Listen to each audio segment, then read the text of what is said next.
अस्सलाम वालेकुम।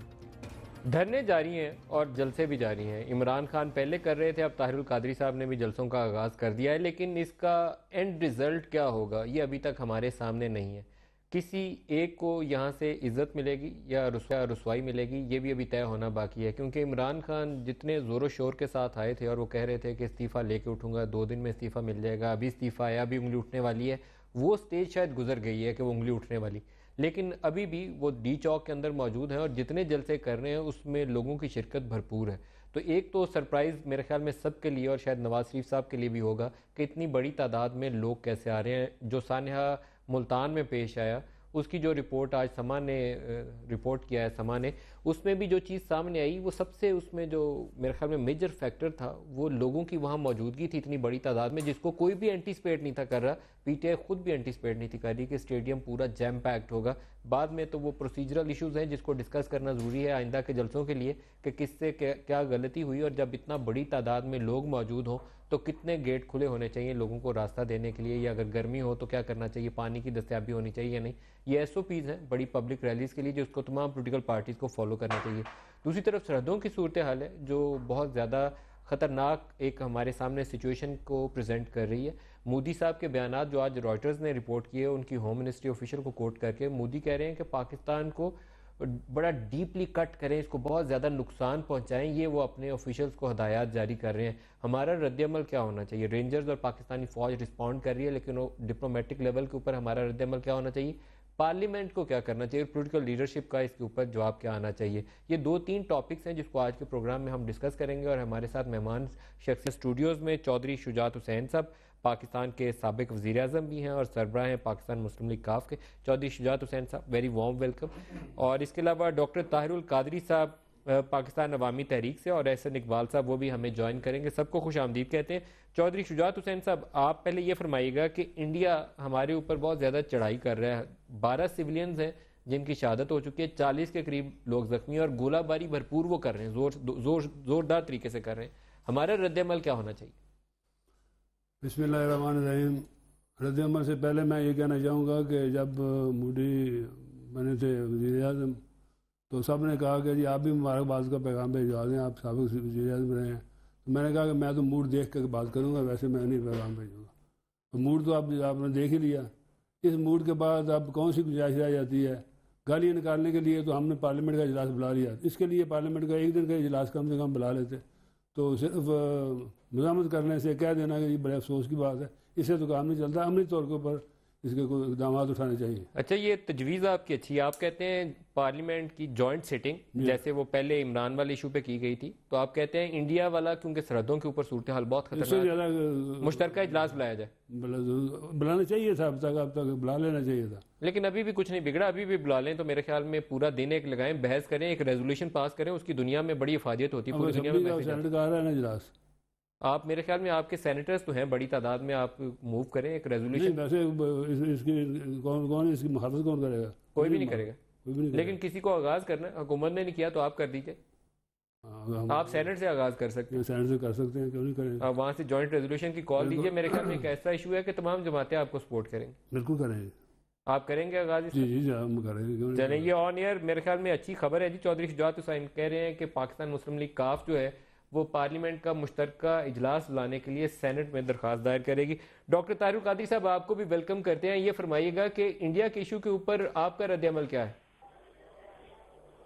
ये एक तो ये तजवीज़ जो चौधरी शुजात हुसैन साहब की है, मैं भी इसको एंडोर्स करूँगा कि इसमें अगर पार्लियामेंट का जॉइंट सेशन का इजलास एक दिन के या 2 दिन के लिए बुला लिया जाए हंगामी बुनियादों पर, तो उससे बड़ी स्ट्रॉन्ग रेजोल्यूशन पास हो जाएगा और जॉइंट सेशन का पूरा पार्लियामेंट का कंडेमनेशन का और लाएअमल भी तय हो जाएगा। पूरी कौम की बैकिंग होगी और तमाम पार्लियामेंट बड़ी स्ट्रॉन्ग तरीके से इसे न सिर्फ कंडेम करेगी बल्कि कुछ और मैकेनिज्म भी सजेस्ट होगा। लेकिन डॉक्टर ताहिरुल कादरी साहब, हम अभी तक एक गुरेज का शिकार नजर आते हैं। एक तो मैं नहीं चाहता कि हम वो बिल्कुल लोगों के अंदर वो एक जंगी जुनून पैदा कर दें कि चलो चढ़ दौड़े इंडिया के ऊपर, वो वाली कैफियत नहीं आनी चाहिए, लेकिन लीडरशिप को रिस्पॉन्ड करना चाहिए। जैसे मोदी ने being prime minister of India इतने स्ट्रॉन्ग स्टेटमेंट्स दिए कि पाकिस्तान को सबक सिखा दो, ये उनका बयान था।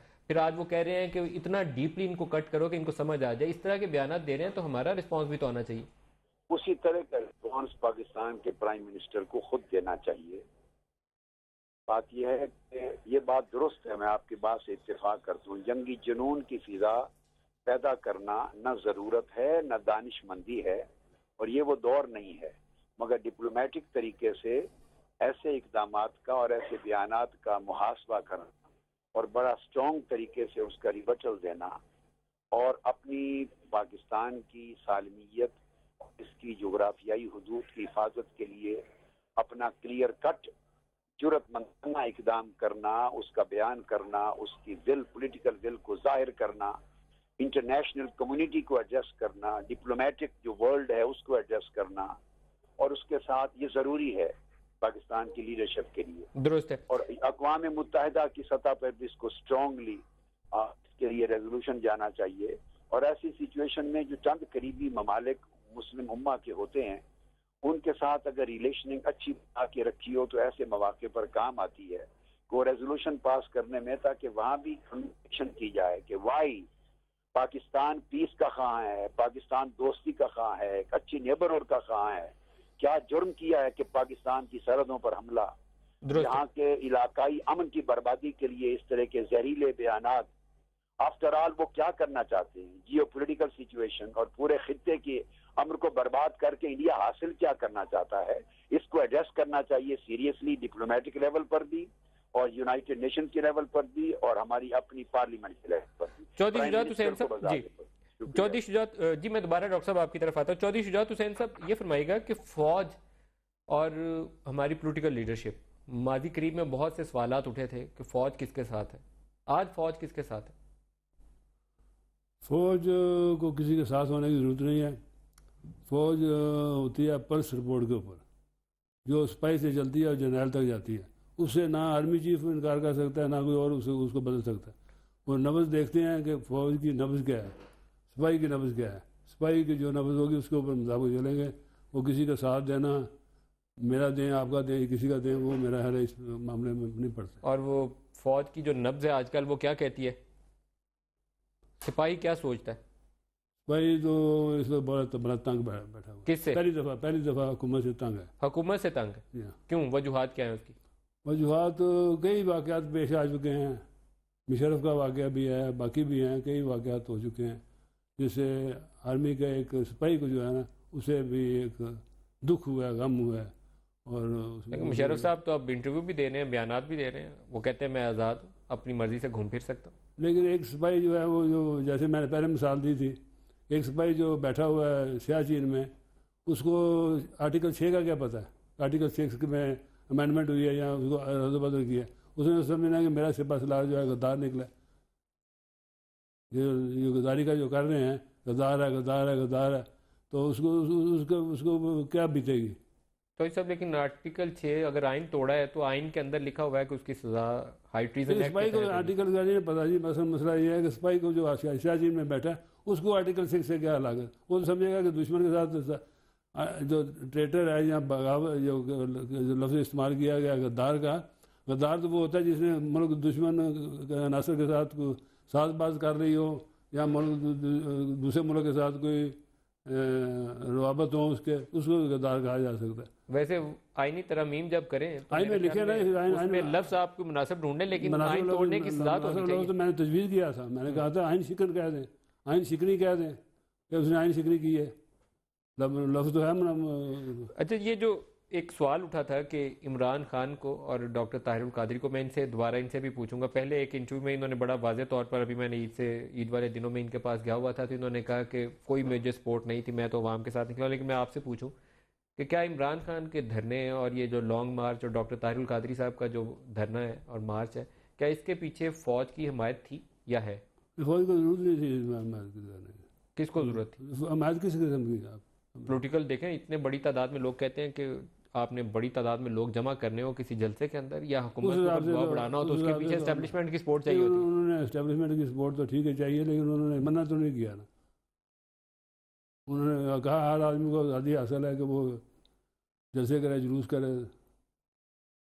मतलब फौज जो है वो उनकी तरफ से इमरान खान या डॉक्टर ताहिरुल कादरी के लिए रुकावट भी नहीं है अगर सपोर्ट रुकावट नहीं भी है? नहीं है, रुकावट भी नहीं है, सपोर्ट भी नहीं है। रुकावट भी नहीं है और सपोर्ट भी नहीं है, सपोर्ट तो वो इस मामले में न्यूट्रल है। सपोर्ट हो जाती है ना, फिर स्पोर्ट हो जाती रुकावट है, ना हो तो अगर सपोर्ट हो रुकावट जाती ना हो तो स्पोर्ट हो जाती है। अच्छा, ये आप कह रहे हैं। डॉक्टर तारिक कादरी साहब, आप इसके ऊपर मेरा यकीनन रिस्पॉन्ड करना चाहेंगे। चौधरी शुजात साहब ने बड़ा एक इंटरेस्टिंग कहा, उन्होंने कहा रुकावट ना हो तो ये स्पोर्ट ही होती है। मैं मुख्तसर आपकी इसी बात का जवाब दे लेता हूँ। नदीम मलिक साहब, मैंने आपकी कॉल ले ली, यहाँ हज़ार आदमी मुलाकात के लिए लाइनों में खड़े हैं, तो उनको रोका हुआ है मैंने, सारे वर्कर। चलिए मैं एक सवाल करके फिर आपको खुदा हाफिज कर दूंगा जी। जी हाँ, ठीक है ठीक है। को खास सवाल करना है या इसी का जवाब? पहले इसी का जवाब दे दीजिए, फिर आगे चलते हैं। नहीं, मैं तो इस पर मेरा क्लियर कमेंट है कि फौज है, army has to be neutral.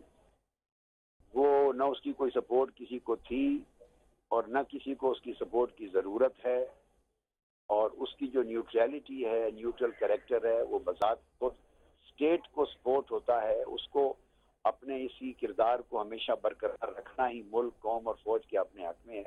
ये माज ऐसी अफवाहें गर्म की गई, हमने पहले दिन से भी इसको रद्द किया, आज भी रद्द करते हैं, और वाक़यात और शवाहिद ने साबित भी कर दिया कि ये तवहुमात या इस तरह की इत्तेहामात, तोहमतें सारी गलत थी, बेबुनियाद थी। अच्छा डॉक्टर तारिक कादरी साहब, आपका फैसलाबाद का जलसा बड़ा ठीक ठाक अच्छा शो था।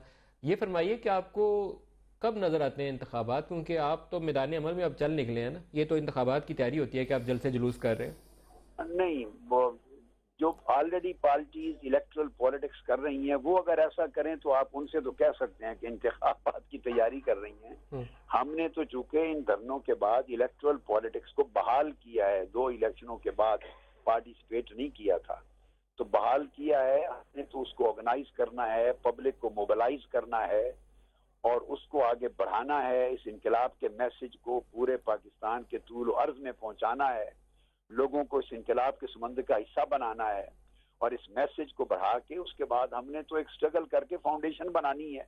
इंतखाबात कब होते हैं कब नहीं, मैं तो इस बारे में कोई कमेंट नहीं कर सकता।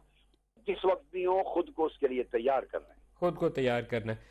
चलिए बहुत शुक्रिया डॉक्टर तारिक कादरी साहब, आपने हमें ज्वाइन किया। आपकी मीटिंग जारी है, मैं आपको और नहीं रोकूंगा। वापस चौधरी शुजात हुसैन साहब की तरफ आते।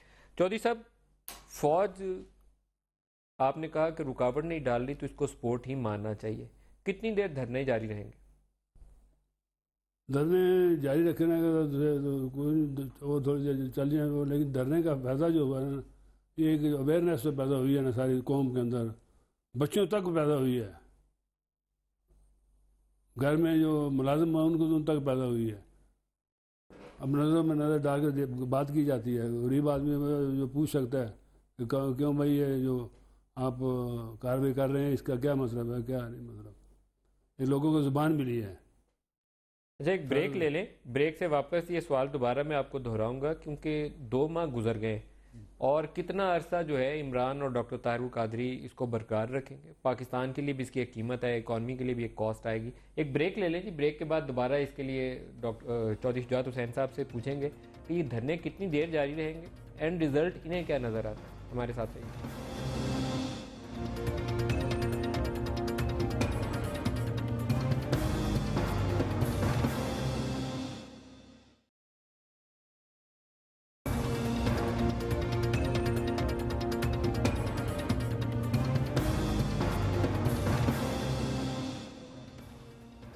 प्रोग्राम में दोबारा खुश आमदीद कहते हैं। चौधरी शुजात हुसैन साहब प्रोग्राम में हमारे साथ हैं।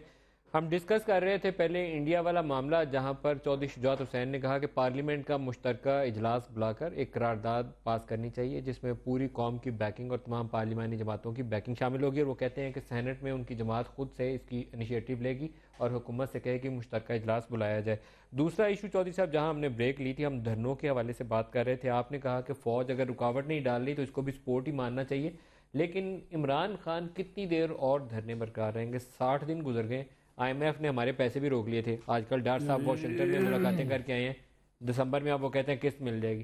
कितनी देर इमरान खान और बैठेंगे यहाँ? देखिए, धरनों का फ़ायदा तो हुआ है, लेकिन उसके साथ नुकसान भी हुआ है।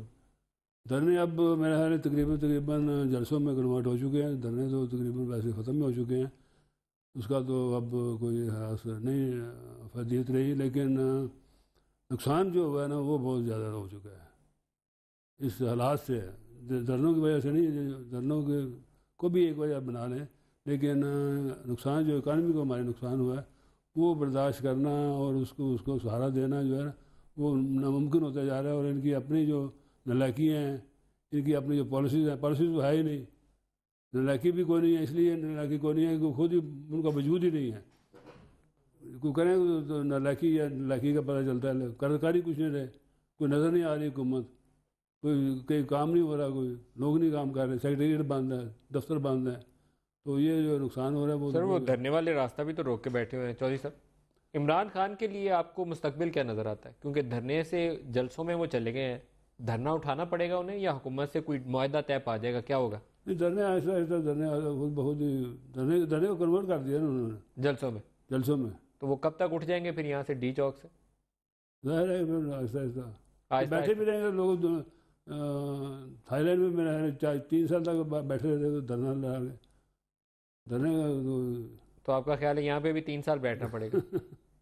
क्योंकि इंतखाबात तो 2018 में है, हुकूमत ने मेरे ख्याल में फर्स्ट फेज जो था जहाँ पे वो लग रहा था कि बहुत दबाव में, उससे तो निकल गई है। ये इलेक्टोरल रिफॉर्म जितनी देर तक नहीं आएंगी उतनी देर तक कोई मसला नहीं निकलेगा।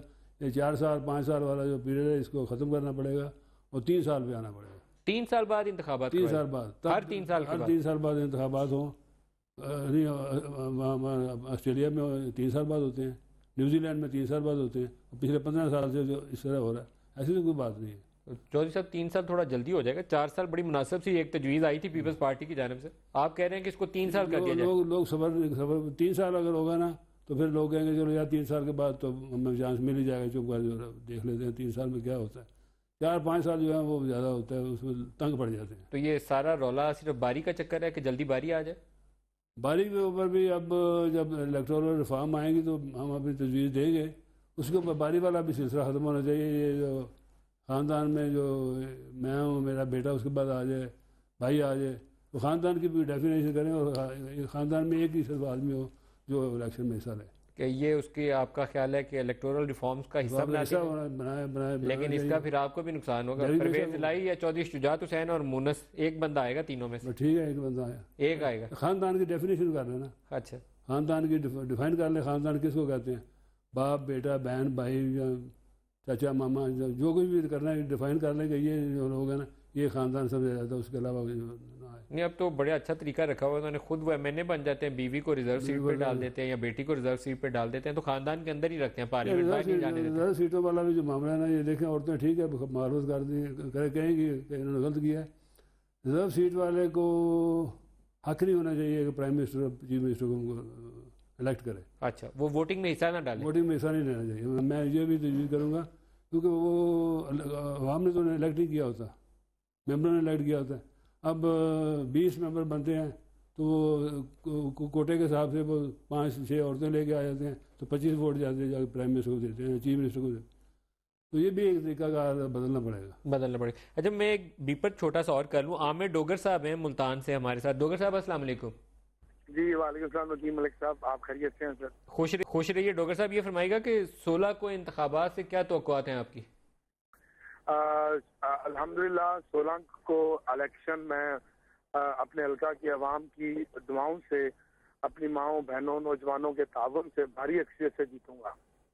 और ये जो पंजाब हुकूमत की तरफ से दरखास्त आई थी कि इसको मुलतवी कर दिया जाए, सिक्योरिटी की सूरत हाल ठीक नहीं है, वो क्या वजह है? उसकी सिक्योरिटी बहुत खराब है वहाँ पे? नहीं, कोई सिक्योरिटी खराब नहीं है। आज तो बारिश हुई है, मौसम खुशगवार हो गया है, बड़ा पुरअमन शहर है ये। और पंजाब हुकूमत को अपनी शिकस्त दीवार पर लिखी हुई नजर आ गई है और वो यहाँ इससे राह फरार हासिल करना चाहते हैं। लेकिन इंशाल्लाह 16 तारीख को अवाम मैदान के अंदर फैसला करेंगे कौन हारता है और कौन जीतता है। अच्छा डोगर साहब, लेकिन एक चीज़ मैं आपसे पूछ लूँ, वैसे तो वो काफ़ी आप आगे आ गए हैं इस सफ़र में, लेकिन पीपल्स पार्टी का टिकट क्यों नहीं लेना पसंद किया और क्यों सपोर्ट ले ली पीटीआई की? ये गालिब का एक शेर है, वो आपकी नजर करता हूँ कि कहाँ का इश्क कहाँ का इश्क आसी वफा जब सर छोड़ना ठहरा, तो फिर संग दिल तेरा ही संग आस्था क्यों हो। तो ये खान साहब की मोहब्बत में सारा कुछ कर रहे हैं या वहाँ पर अवाम में इतनी तब्दीली आ गई थी कि आपको लगा कि नहीं पीपल्स पार्टी के साथ गुजारा नहीं होगा, बदलनी पड़ेगी जमात? नहीं, मेरी सांसों में आज भी शहीद बेनजीर भुट्टो बस्ती हैं और पीपल्स पार्टी ने मुझे और मेरे पार्टी के साथ बड़ी तवील वाबस्तगी है मेरे वालिद साहब की। लेकिन मैं समझता हूँ कि मुझे आज इमरान खान की शक्ल में जुल्फ़िकार अली भुट्टो नजर आ रहा है। अच्छा, एक चीज़ और बता दें, फिर मैं आपको खुदाफिज करूँगा। मुल्तान में जलसे के अंदर जो कुछ पेश आया एंड के ऊपर, उसमें ज़िम्मेदार आपके जो मुकामी इंतज़ामिया है, इसको ज़िम्मेदारी बड़ी तो आपको लेनी चाहिए थी। तहरीक इंसाफ का जलसा था, आप पुलिस वालों को, इंतज़ामिया को जो भी इल्ज़ाम दें, सबसे पहली जिम्मेदारी आप लोगों को लेनी चाहिए थी कि इतनी बड़ी तादाद में लोग आए थे तो आपको मेंटली प्रिपेयर रहना चाहिए था कि इन लोगों को रास्ता वापसी पे कैसे देना है। देखें जी, बदनज़मी तो थी, लेकिन मैंने आंख सियासत में खोली है मलिक साहब। मैंने अपनी जिंदगी में मुल्तान और जनूबी पंजाब में जब से पाकिस्तान बना इतना बड़ा पब्लिक मीटिंग नहीं देखी। तो ये तमाम इंतजाम धरे के धरे रह गए उस अवाम के समुंदर के सामने। यकीनन इसके जो भी जिम्मेदार हैं उनको जिम्मेदारी लेनी चाहिए है, मैं आपसे एग्री करता हूँ। चलें, बस मैं इससे ज़्यादा नहीं पूछता क्योंकि आपने अभी इंतखाबात में जाना है। मैं आपसे कोई मुश्किल सवाल ऐसा नहीं करूंगा कि 2 दिन बाद आपके लिए मुश्किलात पैदा करे। 16 की मलिक साहब, मेरी खुशकिस्मती है कि आपने मुझे लिया। 16 की शाम में आपको कॉल करूंगा। 16 की शाम में कॉल करूंगा। करता हूँ समा ने जो अपना एक इमेज बनाया है आजाद और न्यूट्रल मीडिया का, I really appreciate you sir. खुश रहिए जी। 16 की शाम में आपको कॉल करेंगे और पूछेंगे इंतखाबात के नताइज के हवाले से जावेद हाशमी साहब से भी, और आपसे दोनों से बात करेंगे। बहुत शुक्रिया आमिर डोगर साहब, चौधरी शुजात साहब और जावेद हाशमी साहब। नून लीग खड़ी है इस वक्त, जावेद हाशमी जो तहरीक इंसाफ के सदर थे उनके पीछे, आमिर डोगर साहब के पीछे तहरीक इंसाफ खड़ी है जो पीपल्स पार्टी के सदर से, पीपल्स पार्टी का पूरी फैमिली उनके साथ एसोसिएटेड थी। दोनों जमातें बराह रास्त इलेक्शन में हिस्सा नहीं ले रही और दोनों जमातें इलेक्शन लड़ रही है। क्या देखते हैं आप, क्या नतीजा आने वाला है मुल्तान में? मैं तो ज़ाती तौर पर मैं आपको बताना चाहता हूँ कि मैं तो इसको फॉलो नहीं कर रहा। नहीं कर रहे? फॉलो ही नहीं कर रहा क्योंकि किसी का कोई पता नहीं चलता। आज एक को सपोर्ट कर रहे होते हैं, शाम को सुबह किसी और को सपोर्ट कर रहे होते हैं। तो मैंने तो फॉलो ही नहीं किया इस मामले में, किया ही नहीं है। ये नहीं। तो मुल्तान में इलेक्शन के हवाले से आपकी एक्सपेक्टेशन क्या है? नतीजा किसके हक में आने वाला है? जिसके भी हक में जाएगा वो फर्क ही नहीं पड़ेगा। फर्क ही नहीं पड़ेगा। फर्क ही नहीं पड़ेगा। लेकिन जिन्होंने इस्तीफे दिए हुए हैं उनका क्या बनने वाला है? उनके इस्तीफे कबूल हो जाएंगे?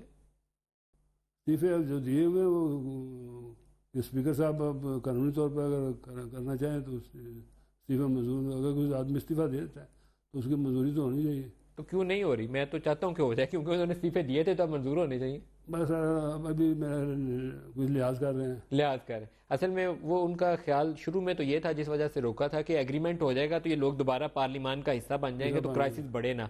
तो वो तो एग्रीमेंट तो हुआ नहीं, और उम्मीद भी नजर नहीं आती कि नून लीग और पीटीआई अब एग्रीमेंट करेंगे। दोनों अपनी अपनी जगह पे जम के खड़े। लेकिन वो भी तो जाकर ये नहीं कहते कि हमने इस्तीफा वापस लेने हैं। नहीं, वो नहीं कहेंगे, वो भी नहीं कह रहे, ये भी नहीं कह रहे। तो जब दोनों जमातों के लीडरान से जब मैंने बात की तो पीटीआई वाले इस बात पे खुश हैं, जो अभी तक उनका जहन है कि धरनों की वजह से वो कहते हैं जल्द से हमारे बड़े हो रहे हैं, बड़ी तादाद में लोग आ रही है, पूरे पूरे स्टेडियम भर जाते हैं, जगह नहीं बचती, तो हमने धरना भी कायम रखना है, जलसे भी करना सूट करता है। और दूसरी तरफ नून लीग वाले कहते हैं कि ये जलसे कर लें। बेनज़ीर भुट्टो ने भी जलसे किए थे, 3-4 महीने बाद थक गई थी जब वो पाकिस्तान वापस आई थी। तो ये कितनी देर और इमरान खान कर लेंगे? कहीं तो रिजल्ट निकलना है। एंड क्या होगा? एंड तो फिर जब निकलेगा तो उसे पता चलेगा। किसी एक के लिए ये शर्मिंदगी का बायस भी बन सकता है। अगर एग्रीमेंट कर लें तो शायद दोनों की इज्जत रह जाए।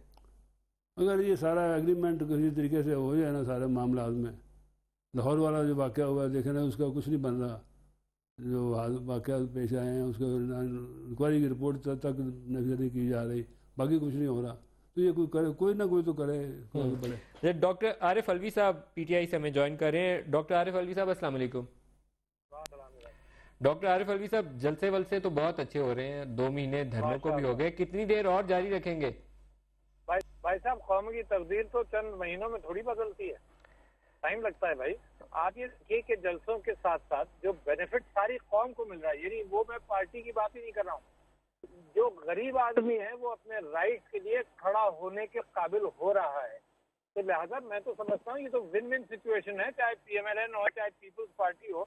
उनको ये अप्रिशिएट करना चाहिए कि जो चीजें वो मैनिफेस्टो में कहते थे और करते नहीं थे, अब अवाम जो है वो करवाएगी हमसे, तो ये तो सबका बेनिफिट है। डॉक्टर आरिफ अलवी साहब, ज़हनी तौर पर तैयार हैं कि 6 महीने और यहाँ गुजारने पड़े तो गुजार लेंगे डी चौक में? नहीं, बिल्कुल बिल्कुल जनाब, हमारा कमिटमेंट है। आज हमारी कोर कमेटी का इजलास हुआ। कोर कमेटी के इजलास के अंदर हमने ये तय किया कि फुल्ली कमिट होकर हम लोगों को काम करना पड़ेगा। ये जो कौम जाग रही है, इस मौके को छोड़ना नहीं चाहिए।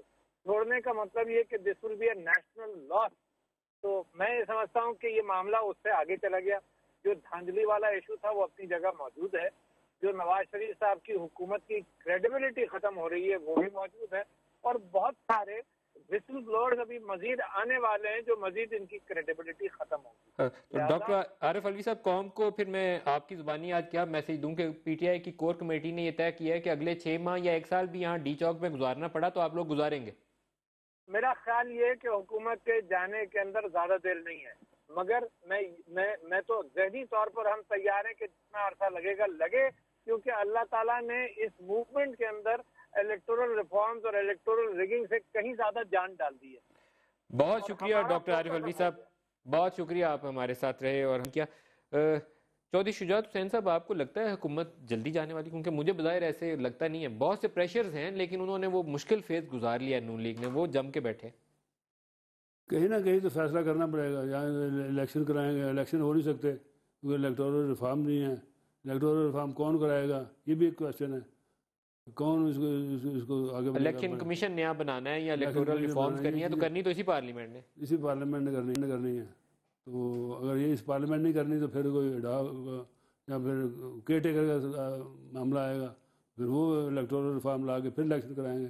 तो ये सारी चीज़ें जो है ये अभी इसमें केयर टेकर्स तो ये काम आईनी तरमीम का तो नहीं कर सकते ना। जो असूल है वो तो ये है कि पार्लियामान एक करेगी ये सारा काम, तब्दीली आईनी जितनी चाहिए आपको रिफॉर्म, वो तो यही करेगी ना, इसी पार्लियामेंट से मंजूरी चाहिए आपको।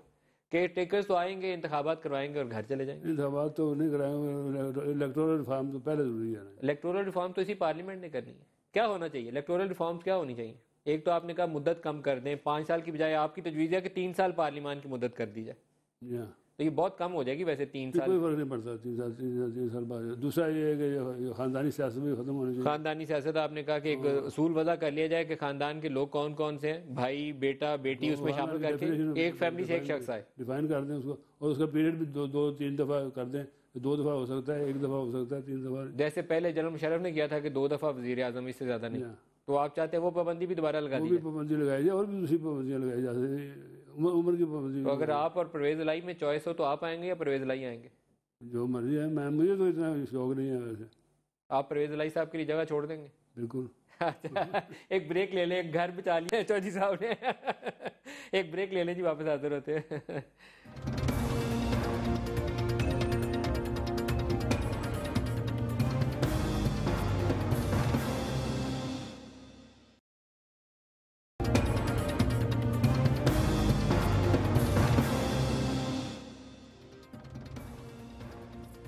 प्रोग्राम में दोबारा खुशामदीद कहते हैं। चौधरी शुजात हुसैन हमारे साथ हैं। चौधरी साहब, ये धरने 2 माह गुजर गए 14 अगस्त से, कोई ऐसी स्टेज थी जहां ये मसला बातचीत से हल हो सकता था या वो स्टेज आई नहीं? एक वक्त था बातचीत के अलावा भी, कोई ये वक्त था जब इनिशिएटिव लेने की बात होती। जब प्राइम मिनिस्टर ने पहली दफ़ा नेशन को एड्रेस किया तो वो उस लाहौर वाला वाक़या हो चुका था जी। वो मैं इसका हाल बताता हूँ, निकल सकता था। वो उसको कंडेम करते हैं और सीएम चीफ मिनिस्टर पंजाब को भाई ना समझते, सीएम पंजाब समझते, और उसे कहते तुम रिज़ाइन करो, और इमीडिएटली इंक्वायरी का ऑर्डर करते, ये मामला वहीं का वहीं मॉडल टाउन के ऊपर वज़ीर आला पंजाब से कहते कि इस्तीफ़ा दे दे और इंक्वायरी शुरू करा देते और उसको कंडेम करते। ये मुल्तान को तो कंडेम कर सकते थे, लाहौर को भी तो ज़्यादा कर सकते थे। ये अगर फैसला करते तो हो सकता था। हल तो कोई चीज़ हल निकालना तो मुश्किल बात नहीं होती। मॉडल टाउन की आपके ख्याल में जिम्मेदारी किस पे आयद होती है? वो तो अब जुडिशियल इंक्वायरी ने भी कह दिया कि पंजाब गवर्नमेंट पे होती है, बाज शरीफ पे आती है। केस चलता है, अगर वो रिज़ाइन करते हैं, अगर केस में बरी हो जाते तो ठीक है, लेकिन प्राइम मिनिस्टर जो है ना वो ये हर चीज़ डिफ्यूज है। ये ना धरने वाला तक नौबत आनी थी, ना जलसों तक नौबत आनी थी। प्राइम मिनिस्टर ने इशू दे दिया ये सब। अच्छा, जब प्राइम मिनिस्टर ने फ़ौज को इन्वॉल्व किया उस वक्त भी बहुत से लोगों का ख्याल ये था कि क्योंकि फ़ौज को बरह रास्त हुकूमत ने इंगेज कर लिया तो अब बात कहीं पहुंचेगी, रिजल्ट निकल आएगा। लेकिन फ़ौज के हवाले से भी मामला तभी खुल के सामने नहीं आया। आपसे जानना चाहता हूँ रोल आर्मी का क्या था जो उसको दिया गया और एंड में क्या हुआ? नहीं, आर्मी को ये कहा गया कि आप इसमें फैसिलिटेट का लफ्ज़ इस्तेमाल किया गया कि आप हमें करें। अच्छा, तो जब अब उन्होंने कर लिया तो फिर प्रेशर आया, असम्बली में पार्लियामेंट में प्रेशर आया कि आपने किस तरह कैसे फ़ौज को कह दिया कि ये कर दें वो कर दें। तो वो अपनी बात से मुकर गए, दूसरी बात शुरू कर दी। वो नहीं करनी चाहिए, उन्हें कहना चाहिए था पार्लियामेंट में आके कि मैंने कहा है और मैं ये इसके ऊपर स्टैंड करता हूँ और फ़ौज को इन्वॉल्व होना चाहिए, इसमें पढ़ना चाहिए। ये इन्वॉल्वमेंट का मतलब जो लिया जाता है तो ये लिया जाता है कि फ़ौज कब्ज़ा कर लेगी, कब्ज़ा नहीं, उनको तो एक सुलह कराने के लिए अगर कहा जाए तो हर किसी ने तो करनी है। देखिए पहले वक्तों में ये होता था कि प्रेसिडेंट ऑफ पाकिस्तान जो है वो इस तरह के मामला को हैंडल करते थे। गुलाम शाह खान के दौर में शुरू हुआ तो उन्होंने दोनों अफ्रीकों को बुला के बातचीत की। अब वो प्रेसिडेंट थी तो रही नहीं, तो वो अब किसी ने बड़े ने तो करना ही था। तो ये कोई चौधरी साहब, अगर आर्मी को ना इन्वॉल्व किया जाए तो बेहतर नहीं? आर्मी को अपना काम करने दिया जाए, वो ज़रब अज़ब ऑपरेशन बड़ा काम कर रहे हैं, उनको हम सियासत में क्यों बुलाएं? इसमें इन्वॉल्व करने की बात नहीं होती है, तो बिल्कुल वैसे कह देना कि आर्मी के ना इन्वॉल्व किया जाए। अगर जो नुकसान हो रहा है आर्मी को भी नुकसान हो रहा है, और इकानमी को नुकसान होगा तो आर्मी को भी नुकसान होगा, उनके भी बजट को फिर कमी पेशी करनी पड़ेगी।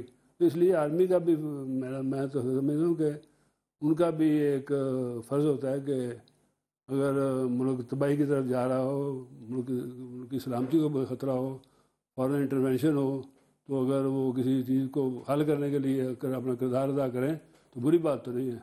जस्टिस तारिक महमूद साहब हमें ज्वाइन कर रहे हैं। अस्सलाम वालेकुम जस्टिस तारिक साहब, ये फरमाइएगा, आर्मी के इशू के ऊपर इस वक्त कोर्ट के अंदर भी केस मौजूद है, क्या ये मुनासिब तरीका था कि आर्मी को बराह रास्त दरख्वास्त की जाए कि आप फैसिलिटेटर का रोल अदा करें? फिर बैक ट्रैकिंग भी हुई और अब उसके ऊपर केस है कि ये प्राइम मिनिस्टर ने सच बोला या झूठ बोला।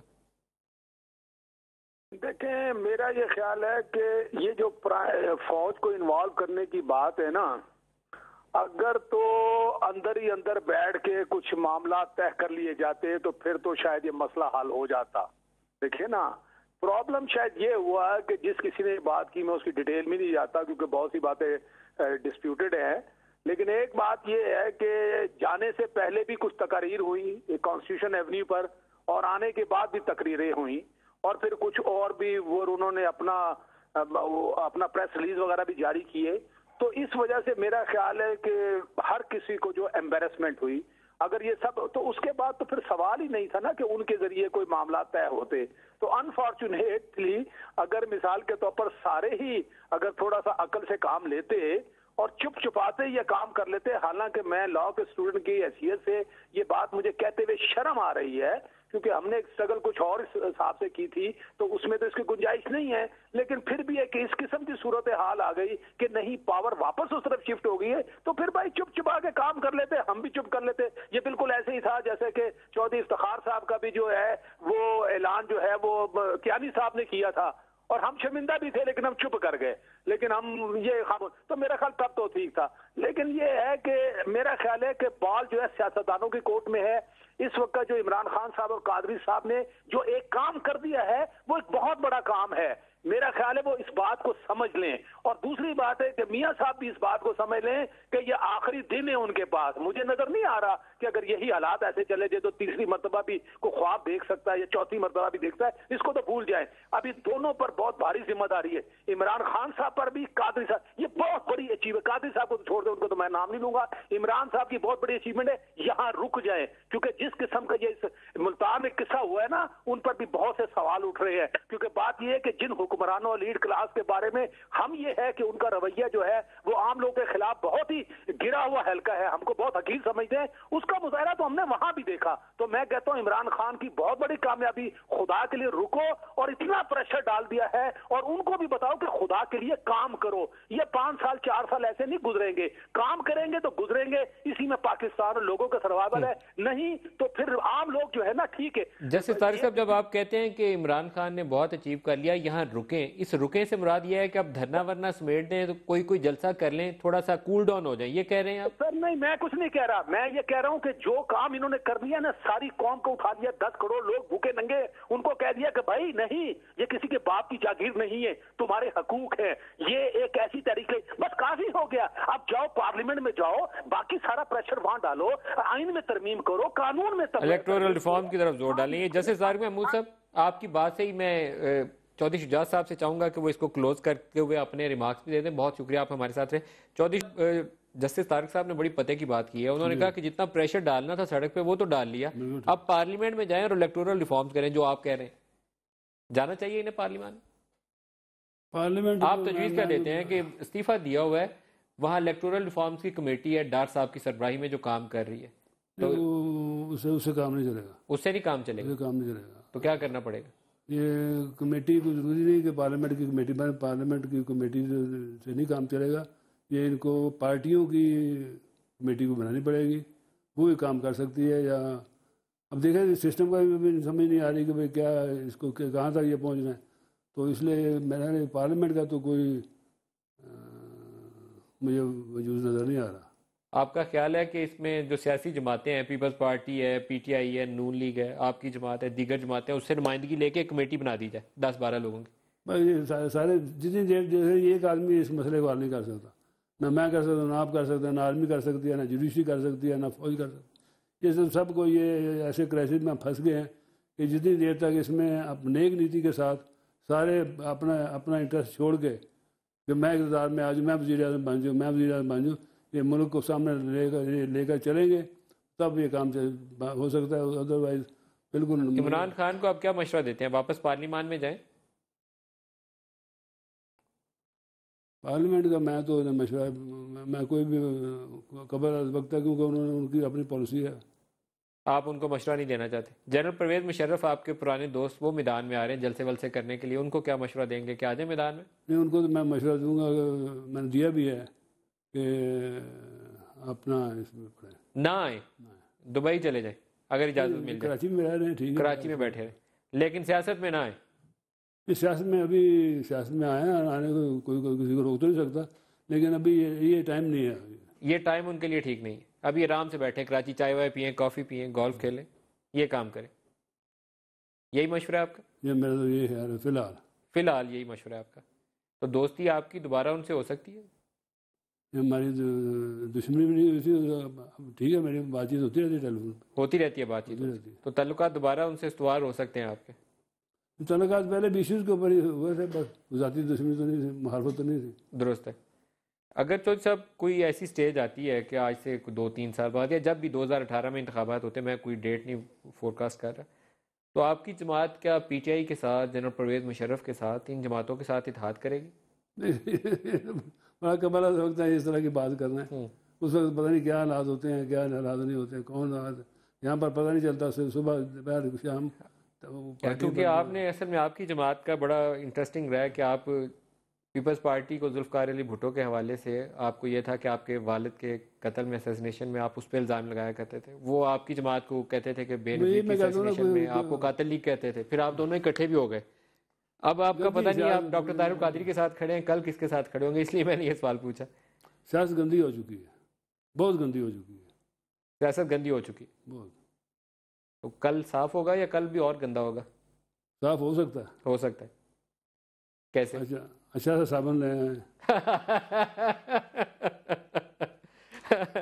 मेरे ख्याल में यही एक तरीका रह गया सियासत को ठीक करने का, इसको नहला दहला के पॉलिश कर ले। चौधरी शुजात हुसैन साहब पाकिस्तान के साबिक वज़ीर आज़म और सदर पाकिस्तान मुस्लिम लीग काफ के बहुत शुक्रिया, आज के प्रोग्राम में आप हमारे साथ रहे। इजाज़त दीजिए, खुदा हाफ़िज़।